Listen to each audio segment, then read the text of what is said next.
ಕಲ್ಪಾಸ್ ಚಾನಲ್ಗೆ ಎಲ್ಲರಿಗೂ ಸ್ವಾಗತ. ನಾನಿವತ್ತು ಅಕ್ಕಿ ಹಿಟ್ಟಿನಿಂದ ತುಂಬ ಮೃದುವಾದಂತಹ ಚಪಾತಿ ಮಾಡ್ತಾಯಿದ್ದೀನಿ. ತುಂಬ ಟೇಸ್ಟಿಯಾಗಿರುತ್ತೆ ಹಾಗೂ ಮೃದುವಾಗಿರುತ್ತೆ. ನೀವು ಬೆಳಗ್ಗೆ ಮಾಡಿದ್ರೆ ಸಂಜೆ ತನಕನೂ ಸ್ಮೂತಾಗಿರುತ್ತೆ. ಯಾವ ರೀತಿ ಅಂತ ನೋಡ್ಕೊಳ್ಳೋಣ. ಗ್ಯಾಸ್ ಮೇಲೆ ಒಂದು ಬಾಣಲೆ ಇಟ್ಕೊಂಡಿದ್ದೀನಿ. ಅದಕ್ಕೆ ನೀರು ಹಾಕ್ಕೊಳ್ತಾ ಇದ್ದೀನಿ. 1.5 ಬಟ್ಟಲಿನಷ್ಟು ನೀರು ಹಾಕ್ಕೊಳ್ತಾ ಇದ್ದೀನಿ. ಯಾವುದೇ ಬಟ್ಲು ಅಥವಾ ಕಪ್ಪಲ್ಲಿ ತೊಗೊಂಡ್ರು ಇದೇ ಮೆಜರ್ಮೆಂಟಲ್ಲಿ ತಗೊಳ್ಳಿ. ರುಚಿಗೆ ತಕ್ಕಷ್ಟು ಉಪ್ಪನ್ನು ಹಾಕ್ಕೊಳ್ತಾ ಇದ್ದೀನಿ. ನೀರು ಚೆನ್ನಾಗಿ ಕುದಿಬೇಕು. ನೋಡಿ, ಇವಾಗ ಕುದೀತಾ ಇದೆ ನೀರು. ಅದಕ್ಕೆ 1 ಕಪ್ಪಿನಷ್ಟು ಅಕ್ಕಿ ಹಿಟ್ಟನ್ನು ಹಾಕ್ಕೊಳ್ತಾ ಇದ್ದೀನಿ. ಯಾವ ಬಟ್ಲಲ್ಲಿ ನಾನು ನೀರು ತೊಗೊಂಡಿದ್ನೋ ಅದೇ ಬಟ್ಲಲ್ಲಿ 1 ಬಟ್ಲು ಅಕ್ಕಿ ಹಿಟ್ಟನ್ನು ಹಾಕ್ಕೊಂಡು ನೋಡಿ, ಲೋ ಫ್ಲೇಮ್ ಮಾಡ್ಕೊಂಡಿದ್ದೀನಿ. ಇದನ್ನು ಲೋ ಫ್ಲೇಮ್ ಮಾಡ್ಕೊಂಬಿಟ್ಟು ಕ್ಲೀನಾಗಿ ಈ ರೀತಿಯಾಗಿ ಕೈ ಆಡಿಸ್ಕೋಬೇಕು. ಎಲ್ಲ ಹಿಟ್ಟೆಲ್ಲ ಕ್ಲೀನಾಗಿ ನೀರಿನ ಜೊತೆ ಬೆರೆತ್ಕೋಬೇಕು. ಆ ಥರ ಕ್ಲೀನಾಗಿ ಕೈ ಆಡಿಸ್ಕೊಳ್ತಾ ಇದ್ದೀನಿ. ನೋಡಿ, ಎಲ್ಲ ಮಿಕ್ಸ್ ಮಾಡ್ಕೋಬೇಕು.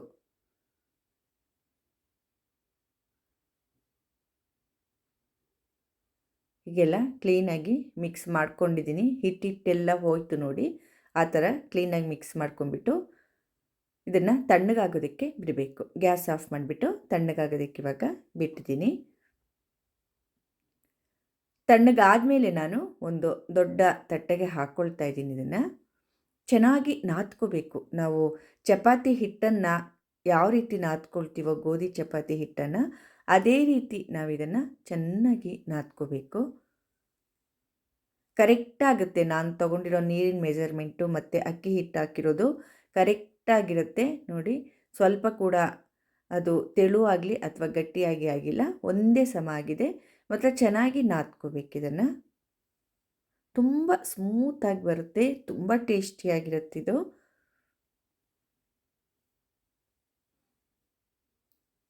ನೋಡಿ, ಸ್ವಲ್ಪ ಹೊತ್ತು ಚೆನ್ನಾಗಿ ನಾದ್ಕೊಂಡೆ. ಕರೆಕ್ಟಾಗಿದೆ. ಇವಾಗ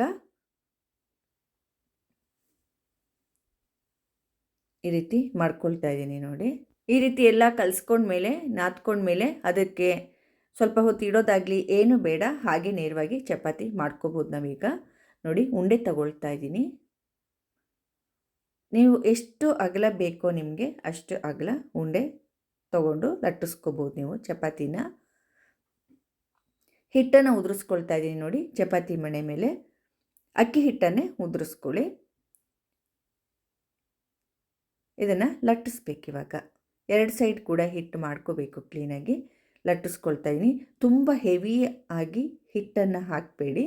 ಎಷ್ಟು ಬೇಕೋ ಅಷ್ಟನ್ನು ಮಾತ್ರ ಹಾಕ್ಕೊಂಡು ಲಟ್ಟಿಸ್ಕೊಂಡ್ರೆ ಆಯಿತು. ನೋಡಿ, ಈಗ ಲಟ್ಟಿಸಿದ್ದೀನಿ. ಅದು ದುಂಡಗಾಗಬೇಕು ಅನ್ನೋದಕ್ಕೋಸ್ಕರ ಒಂದು ತಟ್ಟೆ ಸಹಾಯದಿಂದ, ಒಂದು ಮುಚ್ಚಳ, ಯಾವುದಾದ್ರೂ ಒಂದು ಮುಚ್ಚಳದ ಸಹಾಯದಿಂದ ಈ ರೀತಿ ಮಾಡಿದ್ರೆ ಅದು ದುಂಡಗೆ ಬರುತ್ತೆ. ನೋಡಿ, ಇವಾಗ ಇದರಿಂದ ಚಪಾತಿ ಬೇಯಿಸ್ಕೊಳ್ಳೋಣ. ತವ ಮೊದಲೇ ಕಾಯೋದಕ್ಕೆ ಇಟ್ಟಿದ್ದೆ ನಾನು. ಸ್ವಲ್ಪ ಬಿಸಿಯಾಗಿದೆ ತವ. ಅದಕ್ಕೆ ನಾನು ಚಪಾತಿನ ಹಾಕ್ಕೊಳ್ತಾ ಇದ್ದೀನಿ. ಅಕ್ಕಿ ಹಿಟ್ಟಿನ ಚಪಾತಿ ಹಾಕ್ಕೊಂಡು ಸ್ವಲ್ಪ ಬೆಂದ ಕೂಡಲೇ ತಿರುವಿ ಹಾಕ್ಕೊಳ್ಳಿ. ಎಣ್ಣೆ ಹಚ್ಕೊಳ್ತಾ ಇದ್ದೀನಿ. ನೋಡಿ, ಯೂಶುವಲಿ ನಾವು ರೊಟ್ಟಿಗೆಲ್ಲ ನೀರು ಹಚ್ಕೊಳ್ತೀವಿ. ಇದು ಚಪಾತಿ ಆದ್ದರಿಂದ ನಾನು ಎಣ್ಣೆನ ಸವರ್ಕೊಳ್ತಾ ಇದ್ದೀನಿ. ನೋಡಿ ಎಷ್ಟು ಚೆನ್ನಾಗಿ ಉಬ್ಬುತ್ತೆ ಅಂತ. ಪ್ರತಿ ಒಂದು ಚಪಾತಿ ಕೂಡ ಇದೇ ರೀತಿ ಉಬ್ಬುತ್ತೆ. ಈ ಕಡೆ ಕೂಡ ಸ್ವಲ್ಪ ಎಣ್ಣೆ ಸವರ್ಕೊಳ್ತಾ ಇದ್ದೀನಿ. ಎಣ್ಣೆ ಆಪ್ಷನಲ್ಲು, ಬೇಕಿದ್ದರೆ ಸವರ್ಕೊಳ್ಳಿ, ಇಲ್ಲ ಅಂದರೆ ಬೇಡ. ಈಗ ಮತ್ತೆ ತಿರುವಿ ಹಾಕ್ಕೊಂಡಿದ್ದೀನಿ. ನೋಡಿ,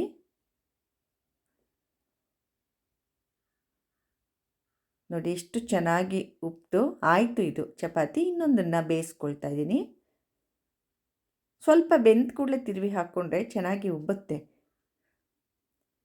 ಈಗ ಈ ಸೈಡ್ ಕೂಡ ಬೆಂದ ನಂತರ ಸ್ವಲ್ಪ ನೋಡಿ ಈ ಥರ ಉಬ್ಬುತ್ತೆ. ಈ ಸೈಡ್ ಹಾಕ್ಕೊಂಡಾಗ ಎಣ್ಣೆ ಸವರ್ಕೊಳ್ತೀನಿ. ಇವಾಗ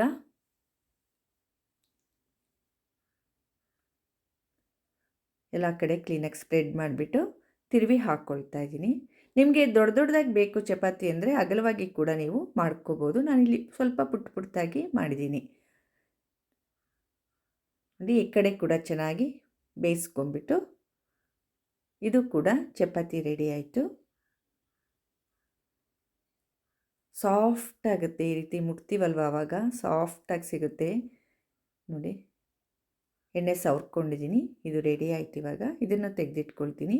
ಇನ್ನೂ ಒಂದು ತೋರಿಸ್ತಾ ಇದ್ದೀನಿ ನೋಡಿ.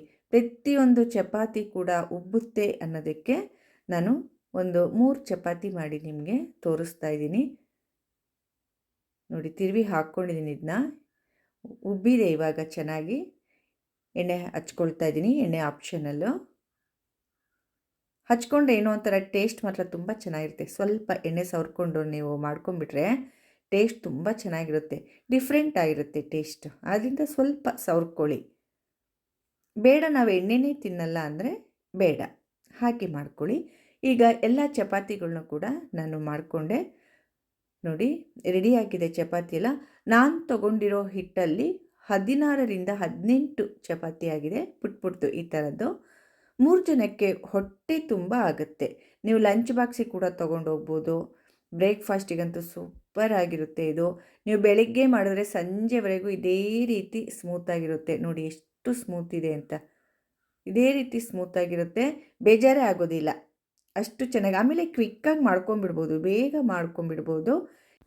ಇದರ ಜೊತೆಗೆ ಪಲ್ಯ ಅಥವಾ ಚಟ್ನಿ ಏನು ಮಾಡಿಕೊಂಡ್ರು ತುಂಬ ಟೇಸ್ಟಿಯಾಗಿರುತ್ತೆ. ದಾಲ್ ಏನು ಬೇಕಾದರೂ ಮಾಡಿಕೊಂಡು ಎಲ್ಲರ ಜೊತೆಗೂ ಹೊಂದಿಕೆ ಆಗುತ್ತೆ.